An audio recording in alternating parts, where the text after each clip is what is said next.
दोस्तों कहते हैं कि हमारे देश में सिर्फ दो ही ऐसी कंपनियां हैं जो पैदा होने से लेकर मरने तक हमारे साथ रहेंगी। एक है बाटा और दूसरा टाटा।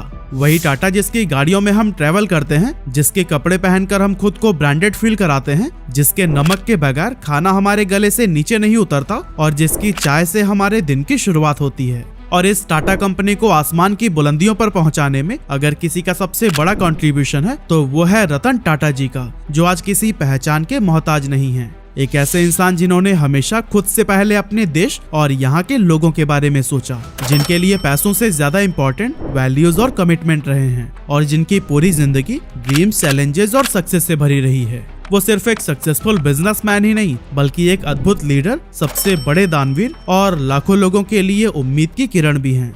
अब 26/11 इंसिडेंट का वो दिन तो आपको याद ही होगा जब मुंबई के ताज पैलेस होटल में आतंकवादियों ने कई सारे निर्दोष लोगों को मार दिया था। उस समय रतन टाटा जी ताज होटल्स ग्रुप की कंपनी इंडियन होटल्स के चेयरमैन हुआ करते थे। इस दर्दनाक घटना की खबर लगते ही रतन टाटा तुरंत होटल पहुंच जाते हैं और जान पर खतरा होने के बावजूद खुद ही पूरे रेस्क्यू ऑपरेशन को लीड करते हैं। इनफैक्ट इस आतंकी घटना में घायल होने वाले सभी एम्प्लॉइज को रतन टाटा जी ने पूरी तरह से ठीक होने तक फुल सैलरी दी थी। साथ ही जो एम्प्लॉइज इस हमले में मारे गए थे उनके बच्चों की पढ़ाई का पूरा खर्चा उठाने की जिम्मेदारी भी रतन टाटा जी ने खुद अपने कंधों पर ले ली थी। साल 2017 में उन्होंने कैंसर पेशेंट्स के लिए 1000 करोड़ रुपए का दान किया था। और कोविड के टाइम भी जब पूरा देश फाइनेंशियल क्राइसिस से गुजर रहा था, तब भी रतन टाटा जी ने लोगों की मदद करने के लिए पीएम केयर फंड में 1500 करोड़ रुपए डोनेट किए थे।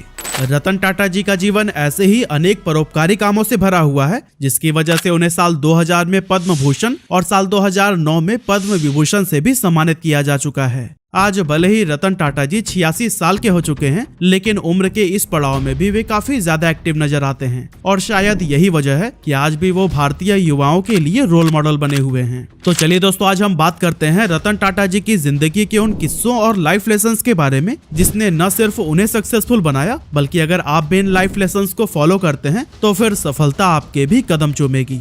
Lesson number 1, accept the challenges.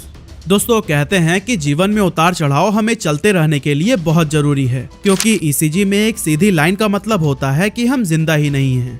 साल 1991 का वो समय था जब रतन टाटा जी को टाटा सन्स का चेयरमैन बनाया गया था और इसके कुछ साल के बाद 1998 में टाटा मोटर्स के द्वारा ही देश की पहली पैसेंजर कार टाटा इंडिका को लॉन्च किया गया था। ये कार रतन टाटा जी का ड्रीम प्रोजेक्ट कही जाती थी, जिस पर उन्होंने जी तोड़ मेहनत की थी। पर अफसोस ये कार मार्केट में कुछ खास कमाल नहीं कर पाई और ये बुरी तरह से फेल साबित हुई, जिसकी वजह से टाटा मोटर्स को काफी लॉस उठाना पड़ा था। अब कंपनी को लॉस में जाता हुआ देख टाटा के फाइनेंशियल एडवाइजर्स और कुछ शेयर होल्डर्स रतन टाटा जी को अपनी कार प्रोडक्शन यूनिट बेचने की एडवाइस देते हैं। अब रतन टाटा जी को मजबूरन ये फैसला मानना पड़ता है और वो इस डील को लेकर उस टाइम की सबसे बड़ी कार कंपनी फोर्ड के पास पहुंचते हैं। अब दोस्तों, फोर्ड ने उनके डील में इंटरेस्ट तो दिखाया था, पर उस टाइम के फोर्ड के सीईओ बिल फोर्ड ने जाने अनजाने में रतन टाटा की इंसल्ट भी कर दी थी। बिल फोर्ड ने रतन टाटा जी से कहा कि जब आपको पैसेंजर कार के बिजनेस का नॉलेज ही नहीं है तो आपको इसे शुरू करना ही नहीं चाहिए था। चलिए कोई बात नहीं, हम आपका ये बिजनेस खरीदकर आप पर एहसान कर रहे हैं। अब रतन टाटा जी को बिल फोर्ड की ये बात बिल्कुल भी पसंद नहीं आई और वो बिल फोर्ड को बिना कोई सवाल का जवाब दिए डील कैंसिल करके इंडिया वापस लौट गए। अब दोस्तों, अगर कोई और होता तो शायद बिल फोर्ड से बहस में उलझकर अपने आप को सही प्रूव करने की ट्राई करता, पर रतन टाटा जी ने बिल फोर्ड द्वारा की गई इंसल्ट को मोटिवेशन के रूप में यूज किया और टाटा इंडिका की कमियों को दूर करने में लग गए। कुछ समय के बाद ही उन्होंने मार्केट में इंडिका के न्यू वर्जन को लॉन्च किया, जिसका नाम था इंडिका V2। और शायद मुझे यहाँ बताने की जरूरत भी नहीं है कि टाटा इंडिका वर्जन 2 कितनी बड़ी हिट साबित हुई थी। अपनी पहले सक्सेस के बाद रतन टाटा जी लगातार टाटा मोटर्स को ग्रो करते रहे और अगले कुछ ही सालों में इसे दुनिया की टॉप कंपनीज के बीच लाकर खड़ा कर दिया। एक तरफ जहां टाटा सफलता के झंडे गाड़ते हुए आगे बढ़ रही थी, वहीं दूसरी तरफ साल 2008 आते आते फोर्ड कंपनी की हालत खराब हो गई और कंपनी दिवालिया होने के कगार पर आ खड़ी हुई। ऐसे में फोर्ड ने अपने 2 कार ब्रांड्स जैगुआर और लैंड रोवर को बेचने का डिसीजन लिया। और दोस्तों जैसे ही रतन टाटा जी को इस बात की खबर लगी, उन्होंने तुरंत ही फोर्ड से इन दोनों कार कंपनीज को खरीदने का फैसला कर लिया। रतन टाटा जी का ये फैसला काफी सरप्राइजिंग था, क्योंकि उस टाइम पूरी दुनिया मंदी की चपेट में थी और ऑटोमोबाइल इंडस्ट्री तो पूरी तरह से डूबने के कगार पर खड़ी थी। ऐसे में सबको लगने लगा कि बिल फोर्ड से बदला लेने के चक्कर में रतन टाटा जी ने एक गलत कदम उठा लिया है। लेकिन रतन टाटा जी ने तो ये फैसला एक लॉन्ग टर्म प्लान को सोच कर लिया था। एक्चुअली उस टाइम रतन टाटा जी लग्जरी कार्स के बिजनेस में भी एंट्री करने की सोच रहे थे और इस सिलसिले में जगुआर और लैंड रोवर जैसे आइकॉनिक लग्जरी ब्रांड्स को खरीदना उनके लिए एक तीर दो निशाने जैसा था। और इसीलिए जून 2008 में रतन टाटा जी ने फोर्ड से जगुआर और लैंड रोवर को $2.3 बिलियन में खरीद लिया था। कहा जाता है कि जब रतन टाटा और बिल फोर्ड के बीच ये डील हो रही थी, उस समय बिल फोर्ड ने रतन टाटा जी से वही बात दोहराई जो उन्होंने रतन टाटा को पहले भी कही थी, लेकिन इस बार उसमें थोड़े से चेंजेस थे। इस बार बिल फोर्ड के शब्द थे कि आप हमारी ये कंपनी खरीदकर हम पर एहसान कर रहे हैं। अब दोस्तों यहाँ रतन टाटा जी ने अपने इमोशंस को अपना मोटिवेशन बनाकर अपने अपमान का बदला ले लिया था। हर इंसान को रतन टाटा जी से सीख लेनी चाहिए। हमें भी अपने इमोशंस, गुस्से को मोटिवेशन की तरह यूज करना चाहिए ताकि हम भी सक्सेस को अचीव कर सके। रतन टाटा जी ने अपनी लाइफ में हमेशा से ही चैलेंजेस को एक्सेप्ट किया है और शांत रहकर मजबूती से उसका सामना किया है, क्योंकि किसी महान शख्स ने ही कहा है कि your success is the best revenge. Lesson number 2, believe in yourself. दोस्तों जब रतन टाटा जी ने फोर्ड की दोनों कंपनीज जगुआर और लैंड रोवर को खरीदने का डिसीजन लिया, उस समय उनके इस डिसीजन के विरोध में भी कई आवाजें उठी, क्योंकि लोगों का ऐसा मानना था कि एक इंडियन कंपनी लग्जरी कार्स के बिजनेस को नहीं चला सकती। अब साल 2000 में जब रतन टाटा जी ने टेटली नाम की ब्रिटिश टी कंपनी को खरीदने का डिसीजन लिया था, तब भी उन पर कई सारे सवाल उठाए गए थे। पर रतन टाटा जी को लोगों से ज्यादा अपने फैसले पर भरोसा था और उसी भरोसे के दम पर ही उन्होंने हर विरोधी को गलत साबित करके दिखाया।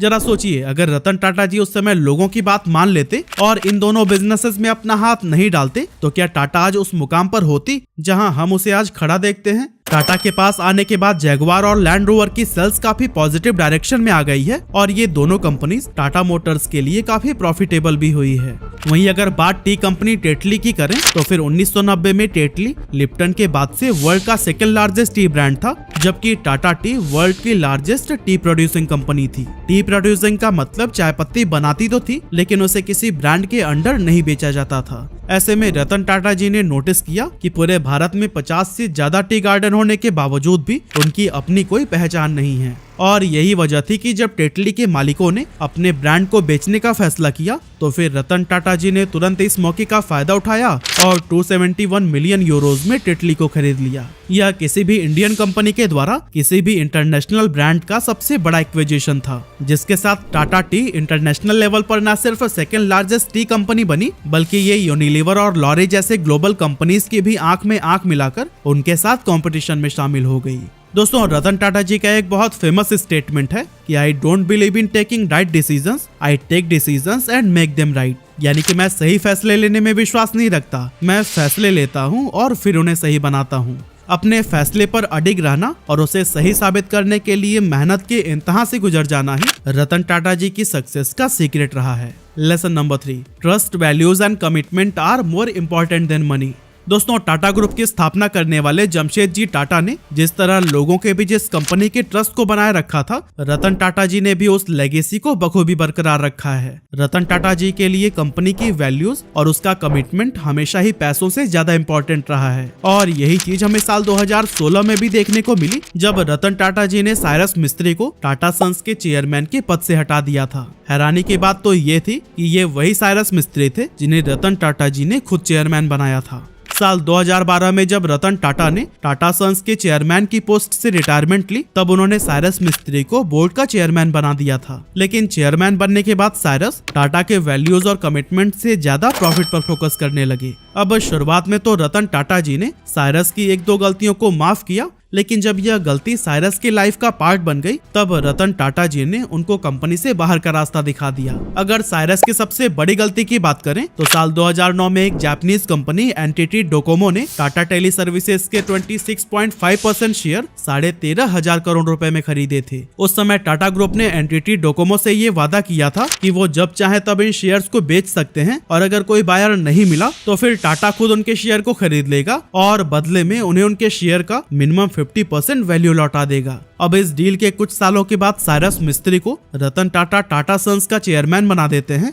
हालांकि उस समय टेलीकॉम सेक्टर मंदी के दौर में था और टाटा डोकोमो भी लॉस में चल रहा था। समय के साथ लगातार बढ़ता हुआ लॉस को देखकर साल 2014 में एनटीटी डोकोमो ने यहां से एग्जिट करने का मन बना लिया था और फिर एग्रीमेंट के अकॉर्डिंग उसने टाटा से उनके शेयर्स को वापस खरीदने की रिक्वेस्ट की। अब डील के अनुसार टाटा ग्रुप को एनटीटी डोकोमो के शेयर्स वापस लेने थे, पर इससे टाटा कंपनी को बहुत बड़ा लॉस हो रहा था, जिसे देखते हुए साइरस मिस्त्री पैसे वापस देने से इनकार कर देते हैं। अब डोकोमो को इस बात से काफी झटका लगता है, क्योंकि उन्होंने तो टाटा पर भरोसा करके उनके साथ इस डील को साइन किया था। ऐसे में डोकोमो ने इस बात से नाराज होकर टाटा के खिलाफ इंटरनेशनल कोर्ट में धोखाधड़ी का लीगल केस फाइल कर दिया। और दोस्तों, जब रतन टाटा जी तक यह बात पहुंची तब उन्हें बहुत बुरा लगा, क्योंकि उन्होंने जिस टाटा ग्रुप को ट्रस्ट और रेप्यूटेशन पर खड़ा किया था, साइरस मिस्त्री के इस एक फैसले से ही उसकी छवि पर दाग लग गया था। टाटा पर लगे इस दाग को हटाने के लिए रतन टाटा जी ने साइरस मिस्त्री को साल 2016 में टाटा ग्रुप के चेयरमैन की पोजीशन से हटवा दिया और उन्हीं के ही कहने पर टाटा ग्रुप के द्वारा साल 2017 में डोकोमो को $1.27 बिलियन का पेमेंट भी किया गया। दोस्तों, रतन टाटा जी का मानना है कि एक बिजनेस हमेशा ही ट्रस्ट के ऊपर चलता रहा है और अगर ट्रस्ट ही नहीं रहेगा तो वह बिजनेस लंबे समय तक नहीं चल पाएगा। इसीलिए कभी भी टेम्पररी प्रॉफिट के लिए अपनी वैल्यूज को नहीं भूलना चाहिए। Lesson number 4, business for philanthropy. दोस्तों, आज टाटा ग्रुप के पास लग्जरी कार बनाने वाली लैंड रोवर और जैगुआर है। वह एयर इंडिया की मालिक है। देश के टॉप टेक कंपनीज में अपनी जगह बनाने वाली टीसीएस भी टाटा ग्रुप की ही है। इनफैक्ट चाहे नेट वर्थ की बात करें या फिर प्रॉफिट की, रतन टाटा जी का टाटा ग्रुप हमेशा मुकेश अंबानी के रिलायंस से आगे ही रही है। लेकिन ध्यान देने वाली बात यह है कि इतना सब कुछ होने के बाद भी आखिर क्यों रतन टाटा जी का नाम आज तक देश के सबसे अमीर बिजनेसमैन की लिस्ट में नहीं आया। हालांकि इस सवाल का जवाब एक इंटरव्यू में देते हुए रतन टाटा जी कहते हैं कि मुकेश अंबानी एक बिजनेसमैन है और मैं एक इंडस्ट्रियलिस्ट हूँ। एक बिजनेसमैन होने के नाते अंबानी चाहते हैं कि इंडियन इकोनॉमी सुपर पावर बने और एक इंडस्ट्रियलिस्ट होने के नाते मैं चाहता हूँ कि भारत में कोई भी गरीब न रहे और मेरे देश में भुखमरी से किसी की मौत न हो। दोस्तों, रतन टाटा जी का ये जवाब उनकी मानसिकता और दरियादिली को दिखाता है। आज टाटा ग्रुप का major share holders Tata sons है, यानी कि टाटा कंपनी जितने भी पैसे कमाती है वो टाटा सन्स के पास ही जाता है और इस टाटा सन्स का भी 66% हिस्सा टाटा फैमिली होल्ड करती है। इस तरह से अगर देखा जाए तो रतन टाटा जी के पास बहुत पैसे होने चाहिए, लेकिन ऐसा है नहीं, क्योंकि टाटा सन्स के पास जितना भी पैसा आता है उसका 84% चैरिटी में चला जाता है। इनफैक्ट आज रतन टाटा जी की नेटवर्थ सिर्फ और सिर्फ 3800 करोड़ रुपए है, जो कि अंबानी और अडानी के कंपैरिजन में कुछ भी नहीं है। बाकी आप रतन टाटा जी के इस दरियादिली को लेकर अपना ओपिनियन क्या रखते हैं, हमें कमेंट करके जरूर बताइएगा।